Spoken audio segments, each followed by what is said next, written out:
Hello and welcome. My name is Barkha Dutt. You're with the Mojo Story, our digital platform that does a deep dive into one big issue every day. Today, we're looking at a phrase you've often heard, maybe even experienced, but don't quite understand: long COVID. What is it exactly, and how do you know if you, as a COVID survivor, are suffering from it? Let's bring up what we know thus far, not just in the Indian context, but also in the global context. In India, in particular, since the second wave, many Indians are talking about health complications that they simply do not understand after having recovered from COVID. The symptoms being reported include fever, brain fog, fatigue, but also hair loss, stomach problems, pain in the joints and bone, and many other symptoms that people, in fact, can't wrap their heads around. Some estimates suggest that over a crore of Indians could be suffering from what's being called long COVID. Yet we do not have a global consensus or a global definition on exactly how to define long COVID. What we do know is this: what was thought of as primarily a respiratory illness, we now know to be much more. And thereby, we do know that even those who've recovered from COVID could need treatment for many other health complications for a very long time to come. On the program today, we ask that key question: what happens when COVID lingers, and how do you know if you are suffering from long COVID? Let's bring up both our panel of experts in a moment from now, but also people who very kindly agreed to share their personal stories with us. And let's introduce them one by one, if we can get them on the program now. Let's introduce them one by one. Let's first please bring into the screen our first long COVID survivor. We have here, if we can bring up her name as well on the screen, we have Nupur with us. Nupur is somebody who again has recovered from COVID. She's with the Indian School of Business, but she's sharing her personal story about what she's gone through ever since she's recovered. Let's also bring up another COVID survivor, Ashray Seth. He's a COVID survivor and continues to be battling in many ways the aftermath of that illness. Dr. Lancelet Pinto is not just a doctor at the front line of the COVID battle, but was one of the first to sound an alarm against many of the prescriptions and medicines that doctors in India were using for COVID, warning that not just COVID, but actually the cure could be worse than the disease, especially the indiscriminate use of steroids. Also joining us from the United Kingdom today, acknowledged as one of the world's foremost experts on long COVID, is Dr. Nisreen Alwan. She's a public health expert, as I said. Joining us from London, has very kindly taken time off from her long overdue vacation to make sense of long COVID, and also waking up early today in the United States of America for us, and we're grateful to him for that, is Dr. Vincent Rajkumar, who is with the Mayo Clinic in the United States of America. And finally, another first-person account from Jyoti Pandey, who's an independent journalist, but is also here to share her personal account of long COVID. Let me start with you, Nisreen, if I may, because I know you've done tons of research on this, and I know the United Kingdom is one of the few countries in the world that is actually talking about standalone clinics for long COVID. I don't think any other country has, in fact, got to that at all. What does your research and what does your experience with meeting people who are suffering from long COVID tell you? I think it's safe to say that what we thought was primarily a respiratory disorder is now so much more. But do we know exactly what that more entails? Dr. Nisreen. Thank you so much for having me. Yeah, so I mean, it's worth also saying that I've started to focus a lot on long COVID because I experienced it myself. So in the first wave of the pandemic back in March 2020, my symptoms start, and I was one of these people who didn't completely recover, and I was looking around, searching for information about this. My COVID infection was so-called or classified mild at the time. I didn't need to go into hospital, but as were many other people in the UK and elsewhere, and specifically also in Italy, where there was a focus of the infection It started in Europe. So really the definition of long COVID. So my angle started mainly to say why are we, everybody really around the world, just focusing from a public health point of view on the number of deaths and the number of hospital admissions and the number of cases. Who's assessing this prolonged illness, the morbidity, what we call the morbidity from this virus, SARS-CoV-2, and there was no quantification whatsoever of this prolonged illness. We are a bit better now, but that's how I kind of got involved, and then started doing the advocacy and research. And what were your symptoms? Yeah, I mean, I started with the classical, what was known at the time. There were the classical symptoms of cough and fever, but also I had more, like you mentioned, far more than just respiratory illness. The muscle aches, the body aches, leg pains, this feeling of feeling of chest heaviness I had, and then the palpitations as well. So I had these, and also some gastrointestinal symptoms as well.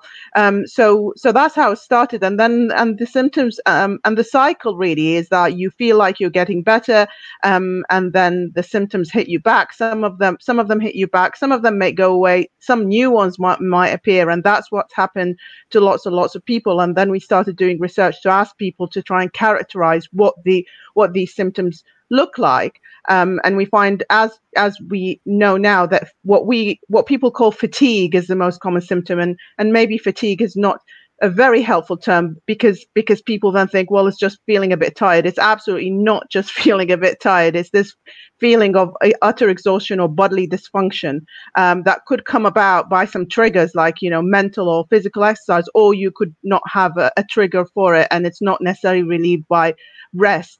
But then also there was this worrying thing of the cognitive symptoms. Many people are experiencing the brain fog, the poor memory and concentration, and these symptoms seem to even look a bit more prominent or common few weeks after the infection. Now, whether they actually develop at that time, or whether if you're in the acute infection, you're not doing any kind of mental heavy tasks, so you don't notice them, that's still not very clear. And then you have all the other symptoms. So I think answering your question is what it is exactly. I think we still don't know exactly what it is. We know we do have a better idea about the patterns of symptoms that people experience. Some people have some underlying pathology that could be explained if they have the necessary physical assessment and investigation, and some people don't. Many people don't, and it could be because we don't really know the exact test that these people need to detect that underlying pathology. Right. That's very helpful, and I know that it will resonate with a lot of people here, including myself, who, I think 3 months after recovering from COVID, feel this extraordinary pain in my muscles that I cannot even begin to understand. But in the case of Indians, many of us were administered with steroids, and we are still trying to fully understand the linkage between that steroid consumption and some of the other complications that we may have developed. Dr. Vincent Rajkumar, one of your tweets actually said that this sort of ambiguous use of the phrase long COVID is not helpful. We need to be able to somewhat define it. But as you heard Dr. Nisreen Alwan just explain to us, there's a lot we don't know. And what's happening is that everything that's now happening to people after COVID is being put into the bucket of long COVID. Whereas actually, maybe it's something else. Maybe it's some other dormant problem that was prior to COVID, and suddenly people are so mindful and so fixated on their health that all of those problems, I don't know. You guys are the doctors, you people are the doctors, you can tell us. Vincent, go ahead. So thanks so much for having me. And, I'm not an infectious disease specialist or a, COVID specialist. I'm an oncologist. But I've been involved over the years in precise disease definitions, how we define a disease. And, over the years, we've had terms for diseases that are quite vague. And so when I approached this, and I've read up enough about long COVID, what I wanted to make sure people understood was that we were lumping what was clearly many different diseases that follow COVID into one term. And that way you won't get a good idea of the prevalence, the incidence, the prognosis, the treatment options, the mechanisms. And you want to sort out in the clinic as much as possible for each patient what is likely the mechanism or what is the exact problem that they have. Because some of what we call long COVID is just simply continuation of COVID symptoms that happen because a particular organ was severely damaged during the acute illness, like severe respiratory failure and then ensuing lung problems, which causes shortness of breath, hypoxia, which persists because whatever was damaged was damaged. And then you have all the treatments we gave, steroids and immunosuppressive drugs and whatever complications they cause. And then you have the complications of undescribable nature, which is like, headache, fatigue, brain fog, where we are not sure why would somebody have this, because their initial COVID was so mild or so moderate. It wasn't like they had any major organ damage, yet they are so profoundly weak. People say that they don't want to live. They are very, very sick. They don't feel like working and they cannot work. That's a different mechanism from the first two. And so my point was to treat it more as a symptom of like fever with many causes. And we try to understand precisely for each patient, what do you think is the mechanism behind this? So you're not comfortable with the sort of lumping together. You're not comfortable with the catch-all phrase called long COVID. Is that what I'm hearing you say? It's very useful for patients and for a clinic to be established to have a phrase like that. So, people know that post-COVID, you can have a lot of problems. But as a treating physician, as an investigator, you want to be able to dissect them into multiple smaller groups where you can try to understand the precise pathogenesis and thereby what the treatments would be. Yeah. Dr. Pinto, let's bring you in. I think that, we need to also separate, as has already been pointed out, what, is the level of adversity being caused by indiscriminate use of medicines. In India in particular, till the government actually changed the suggested protocol, anyone who had even mild COVID was on antibiotics, was on steroids, was on vitamins, was on Faviflu, and was on paracetamol or some version of it, right? This was the set piece template, and we don't know what that's done. That's the first point. The second point is we still don't know, for example, the mucormycosis cases that we're seeing or the bone necrosis that we're seeing in some patients. Is that being caused by steroids or is that being caused by the virus itself? And having reported from inside black fungus wards, doctors aren't agreed on this. So what are you seeing on long COVID? Hi, Barkha. Thanks for inviting me. I couldn't agree more with what you're saying. And with Dr. Vincent Rajkumar, we can just lump it all into a common sequela associated with COVID, or we can actually try to tease out what could or what may have happened. For example, individuals admitted to a hospital for a long time are prone to developing anemia, and that anemia could be contributing to the fatigue, and the low hemoglobin could be an important factor there. Someone who's received steroids for a prolonged period of time is very often prone to developing muscle weakness, inability to perform things which they could do prior to the entire illness. Somebody who's been on a ventilator and has been subjected to high concentrations of oxygen can have problems with their lungs just because they've been exposed to a high level of oxygen, and that itself can cause damage. So I think it's important to tease out what is actually the disease itself. For example, loss of smell, loss of taste, we know the virus directly does that. So that's not really an immunological phenomenon in the truest sense of the word. Our understanding of long COVID right now is that most of it attributed to long COVID in some way is immunological. And we've seen similar examples of this. Even with SARS-1, there was a study in Hong Kong which showed that up to 40% of individuals after 3 years had symptoms consistent with what we call long chronic fatigue syndrome.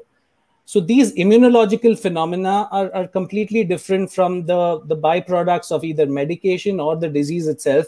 And you're absolutely right. I think diligence would mandate that we first make sure that it wasn't either the medicines or the disease itself which caused the problem. And only when we are absolutely certain that that isn't the case, then we start looking for immunological phenomena to explain this.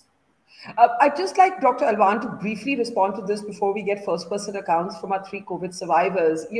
How do you separate, or have you been able to separate when it's the medicine, when it's the virus, and when it's some prior condition that may have either, suddenly become sort of top of the mind for the survivor or has been complicated by the virus? Can we unmute you, please? Yeah, go ahead. theoretically, obviously, knowing exactly what the problem is what's needed in medicine. I think practically that's hard, and also the different things. So, for example, what the doctors mentioned is, whether we separate organ damage, so organs that have been damaged by COVID, causing the symptoms, from an autoimmune process. So, the immune system attacking the body. So these are not necessarily mutually exclusive. The autoimmunity could lead to organ damage. And actually, the other theory for long COVID, which even till now is not completely excluded, whether there are low levels of the virus remain, for months, causing the body to constantly react, and that also causes the immune system to react. So I think it's the long COVID term is a patient-made term because it didn't exist, and it emerged through really people talking about social media. I think for now, I do think it's an umbrella term to say, well, people haven't recovered after having COVID for whatever reason. So these reasons could be separate, or they could coexist in the patient as well. And it's a driver to investigate, to pay attention to what the patient is saying and properly physically assess them and do the investigation. One problem is, because we don't know, the doctor might not know exactly what investigations to do in order to find the actual pathology. And the one danger about saying, well, let's compartmentalize long COVID too much is that when there's a lot of variation between doctors in terms of how much assessment and investigation they would put in, a patient, with prolonged symptoms after COVID. So if there is this variation, and if there's something found, and then that patient moves to an alternative diagnosis, that's fine. But for many patients, that might not happen. And the danger that we've seen, particularly here in the UK, is that this could be attributed to more of a psychosomatic, disorder. You're basically, it's in your head, and because you've had COVID and because of all the media, you're kind of imagining this. This is quite dangerous, and it's dangerous in a way that you might not be picking up exactly what's causing the symptoms. So having that umbrella term is helpful in that way, in that let's find out, let's be humble about we don't know yet, and let's try and find out and help the patient. And I think the important point is that this is a patient-made phrase, because often people can't explain what's going on with them, but then they feel something's going on with them. But there's also the flip side, which is that we're all guilty of turning to Dr. Google, as I call it. And I know that every time I've surfed the internet, I pretty much think I have every illness that I'm reading about, because you find a way to identify with what everybody is saying, right? So for example, let's take hair loss. I mean, maybe, we're suffering from hair loss because, let's take me. I'm 49. My hormones are shifting. But now that I've recovered from COVID, I'm convinced that it has something to do with the COVID. I'm just giving an example, and this is not to make light of what we are all going through. I include myself in this, right? Jyoti, can you share what's been the most difficult thing for you? How long after recovery did you continue to feel the symptoms that you felt, and what's been the most difficult thing, Jyoti? So I think even after 21 days, when I got myself retested, there was still dead virus, so I did not actually test negative. But I was told that this will take time. What I felt the worst was after the day 21 through, I would say about day 100, I really felt like I had no energy. I would feel tired even just resting. I felt I'd been on steroids, I'd been on oxygen, I'd been on favipiravir, the works. So I felt that, well, some of it may be the effect of the steroids. People told me, take it easy, don't exercise too much. And I started putting on a lot of weight, which then made my joints really pain. I still have joint pain, almost 4 months after recovering from COVID. I felt like I was a lot of memory loss. I mean, we all lose some amount of memory, but I started blaming everything. If I didn't remember something, it's like, this is my post-COVID brain, and I have to wait for it to I have to wait to recover from it. But I think for me, because my work is all around air pollution, it's all around writing and reading, I felt like my eyes were also getting fatigued faster. I felt like different parts of my senses, I mean, my sense of smell did come back, but I somehow feel that it's different even now. I mean, I'm not complaining, because I know people have it much worse, but my BP started fluctuating, and I've never suffered from a fluctuating BP. I had high pulse rate. It would go up to like 110, 120, and then it would fall. So then then we tend to sort of start checking our pulse rate more. And I'm finding myself with this oximeter all the time and trying to tell myself that, no, I don't want to become a hypochondriac, but really all this was happening. And I think the worst was that fear, stupid thing, but I had thick hair and I've lost more than 50% of it, and I'm now terrified of growing bald. I've also gone white, so it's crazy. It's all these small things, but you kind of don't connect them. You kind of and it's hard to separate your own, like most of us will tell ourselves, don't be a hypochondriac. Maybe it was the medicines, maybe it was just this awfulness of this time of having lost people you've loved. There's a lot of mental triggers also going on with us right now. Nupur, what did you go through?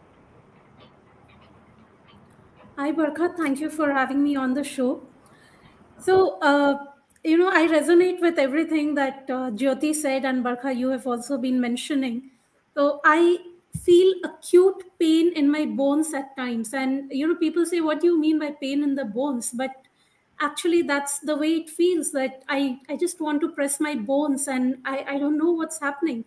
And the pain is just so severe, and it doesn't go away with painkillers or with with other medications or a balm or something.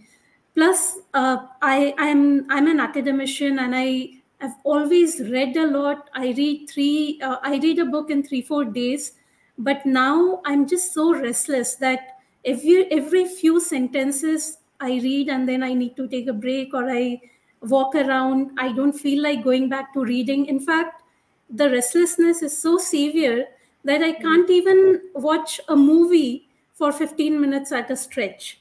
So even if I go back to my favorite movies and try and watch them to keep myself distracted, I can't do that. And hair loss is very, very real. And, it's so difficult to explain to people that I'm worried about my hair loss. And they say that, no, it's okay. Even people who have cancer, they lose their hair and things like that. But it's not the same, because we are not cancer patients. We just had a flu-like thing, which did become very severe, but we don't have cancer. And every time I shampoo my hair, I feel I've lost 25% of hair. So I'm scared to shampoo. I'm scared to run a comb through my hair. And I think the important thing that you're saying is that, and this is a dilemma for practitioners, is that you want people to feel like if they had a mild attack of COVID, it is like a flu, they'll get better on their own. But if these are the repercussions, then no one's going to believe that, and that's just going to exacerbate the sense of panic. I think, Nupur, that's the important point you're making, that you didn't, you thought you were pretty okay, you recovered fine, right? How many days has it been? How many days has it been since you recovered? It's been about 3 months, Barkha, though I did have a severe case, but then, I was extremely fit before I got COVID. So one thing which leaves all of us amazed at home is, how did I get such a severe case? I've been doing yoga for the last 8 years. I cycle 100 kilometers non-stop. How did I get such a severe case? I think those are those eternal mysteries of medicine. Ashray, if we can get you to share your experience, go ahead, and then I want the doctors to respond to what they've heard. Yeah. Thank you very much, Barkha, for having me here. I got COVID on April 4th. That was when I discovered, and April 27 when I got myself negative. And till date, I feel restless. I have shivering in my bones. And the worst part is I am 27 and I have got sciatica. I am unable to, sit properly for long hours, because I also work in office, and I also work on ground for social work. So I've got sciatica. I have problems in sitting for long hours.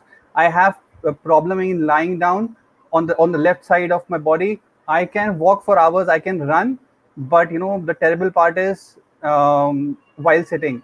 Now, again, definitely, hair loss is definitely a problem. I have been facing severe hair loss, and I completely resonate with all of you. And, there's something which didn't come up here, was there's some sort of taste which I have developed since then.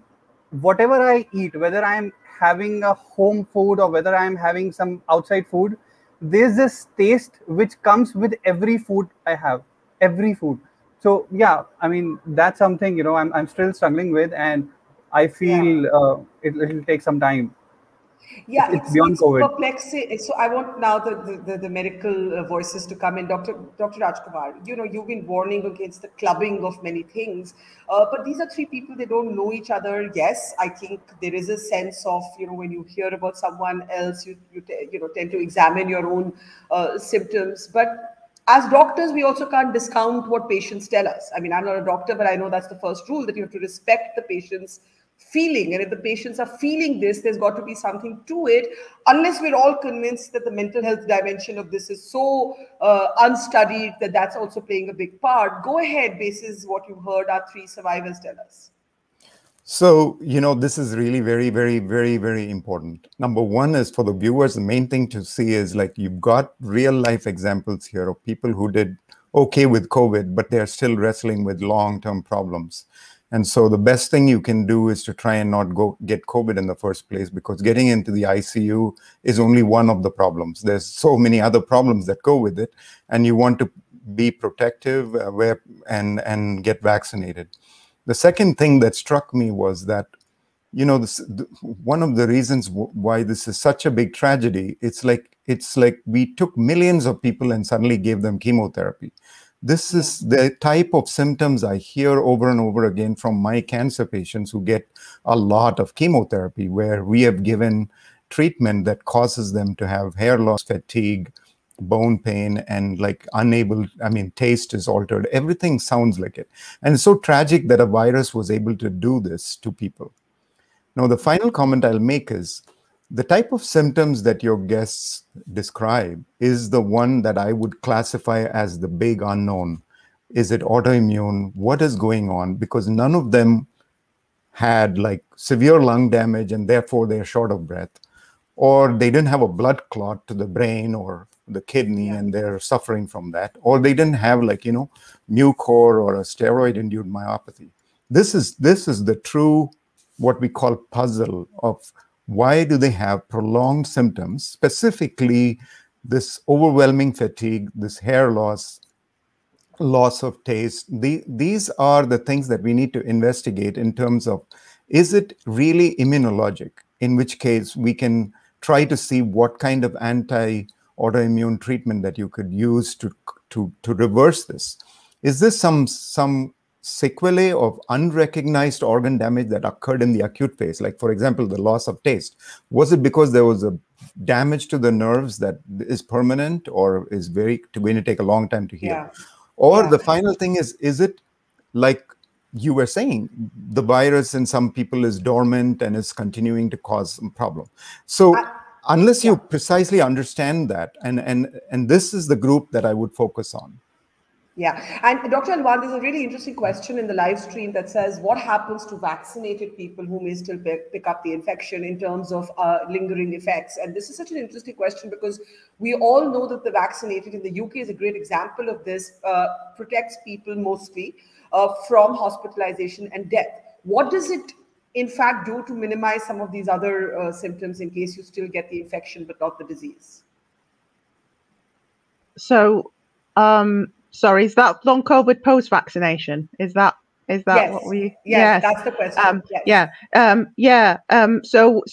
So there's some evidence emerging from small studies. Recent small studies showed that actually, yes, people can have persistent symptoms even if they if they get the infection post-vaccination. Obviously, we know if you're vaccinated, that really reduces the chance of having severe disease. So that's a really important advantage of the vaccine. But if you do get the infection and even if it's mild, then there is some evidence that proportions seem to not completely recover for weeks. But again, these are small studies and we need time to establish that. So the vaccination is really, I think I would support the prevention angle, because long COVID is not something that happened is something that's still happening. Lots and lots of more people are getting exposed to the infection, and the best way to avoid long COVID is prevention, and one of the best ways is vaccination.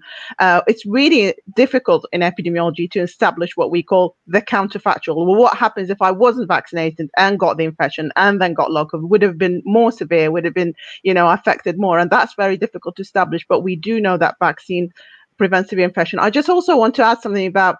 Because obviously you're talking about the medications in India, and that is a really complicated problem to try and separate the effects. But actually, in the UK, the majority of people on COVID had this so-called mild infection, so they didn't end up in hospital. Therefore, they didn't receive any sort of medication really, apart from maybe over-the-counter paracetamol, etc. And we still have this high prevalence. Like the Office for National Statistics estimate just under 1 million people, living with long COVID in their last estimates. And so the prevalence is maybe around 1 in 7 of everybody who gets infected, 1 in 3 of symptomatic COVID. So they're quite high numbers in terms of prevalence for long COVID, and we don't have that additional complication of, particularly for those who aren't hospitalized, of having the effect of medication.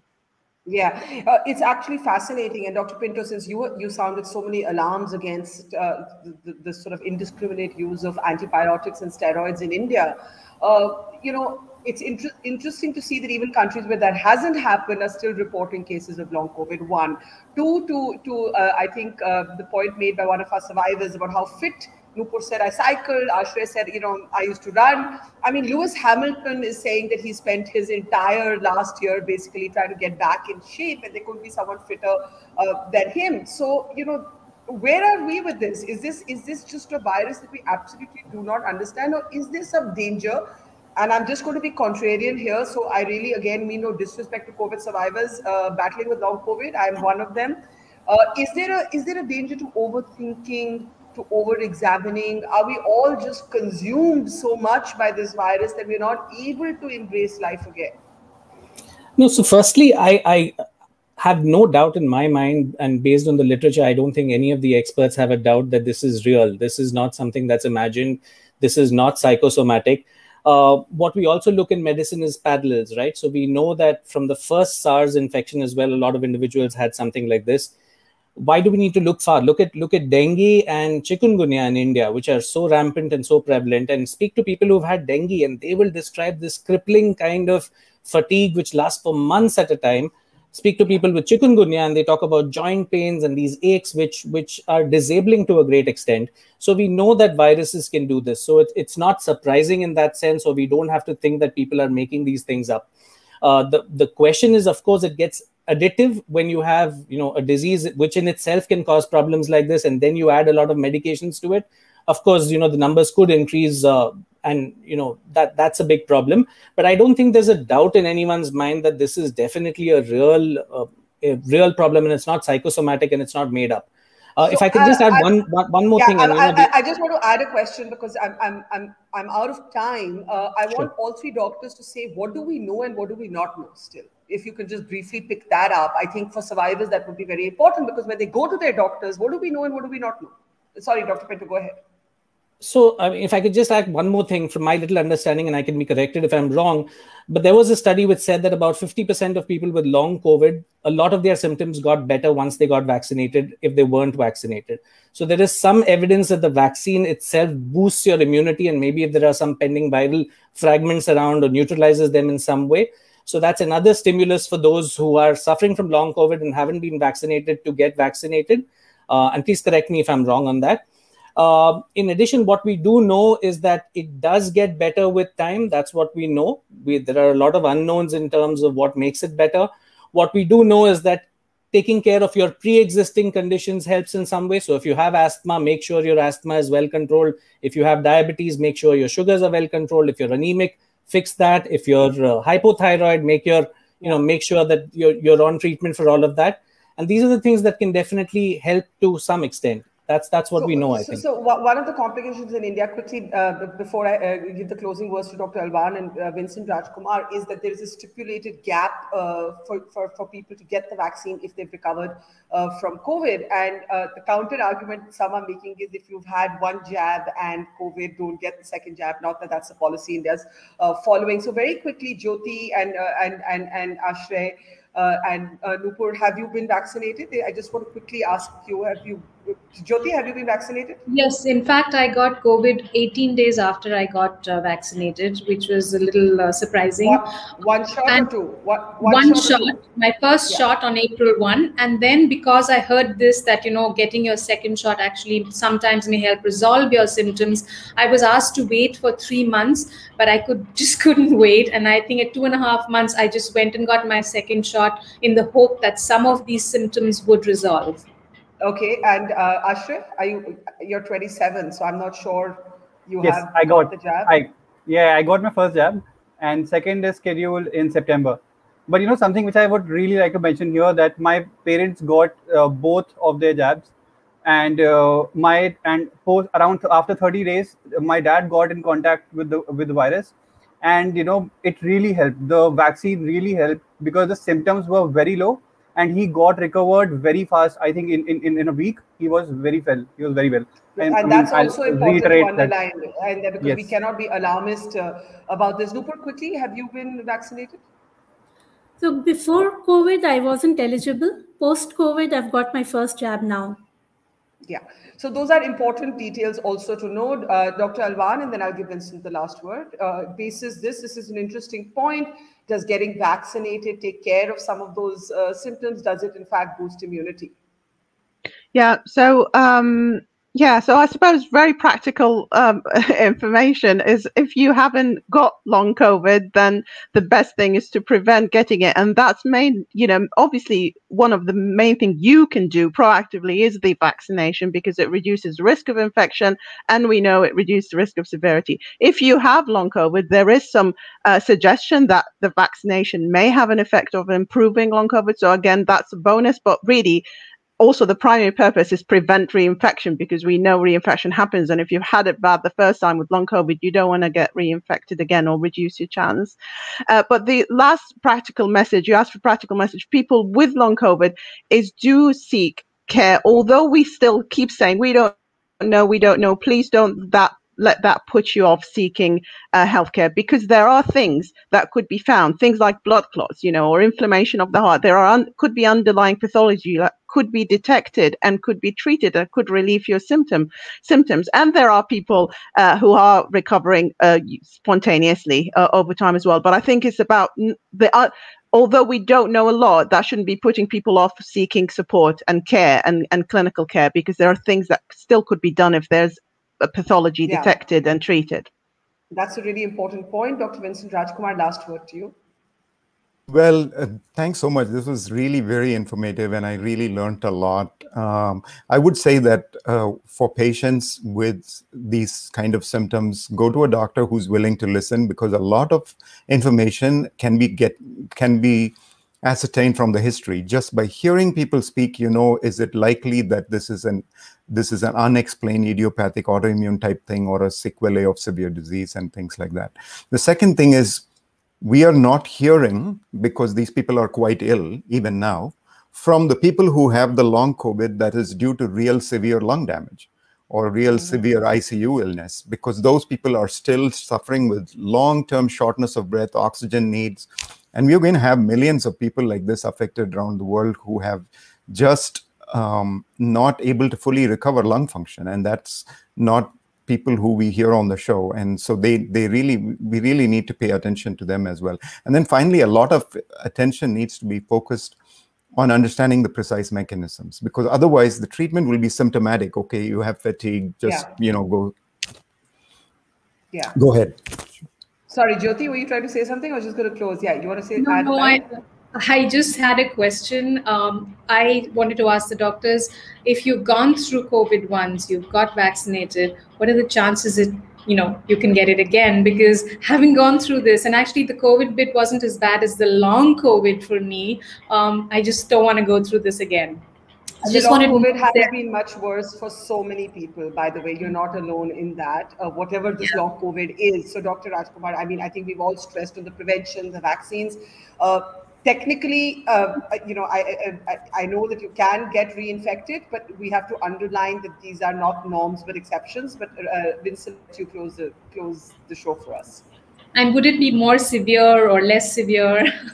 And let the doctors answer. A lot of unknowns, also depends on what the variants are, a lot of unknowns. The only reassuring thing is the immune system is pretty good when it gets exposed to the same antigen the second time and the third time. So hopefully it'll be milder, you'll get over it quicker, and you don't have to have these symptoms. And hopefully with 2 vaccines, you will, even if you get reinfected, it will be a very, very mild or even asymptomatic. We've seen India's case 0, the first woman who tested positive actually get reinfected. She was absolutely asymptomatic. So you can still be a carrier, but it's highly unlikely that you will fall very ill once you've been vaccinated, is what I've been able to pick up. Thank you, doctors, and thank you above all to the survivors. I know it's difficult to come and talk about this. A lot of people aren't willing to believe, they poo-poo at it, they say it's all in your head. So I know it takes special courage to come out before a large audience and share your stories. So thank you. And to Dr. Pinto, Dr. Alwan, and Dr. Rajkumar, thank you. We learned a lot. To our audience, keep writing in. We have got all your emails. We're going through all of them, and we'll keep bringing first-person accounts of COVID and its aftermath on this platform. Thanks for watching. See you tomorrow. Goodbye. It's great to see you here. Thank you for watching our work. If you haven't subscribed yet, don't forget to click the bell icon and subscribe to Mojo Story and support independent, robust journalism.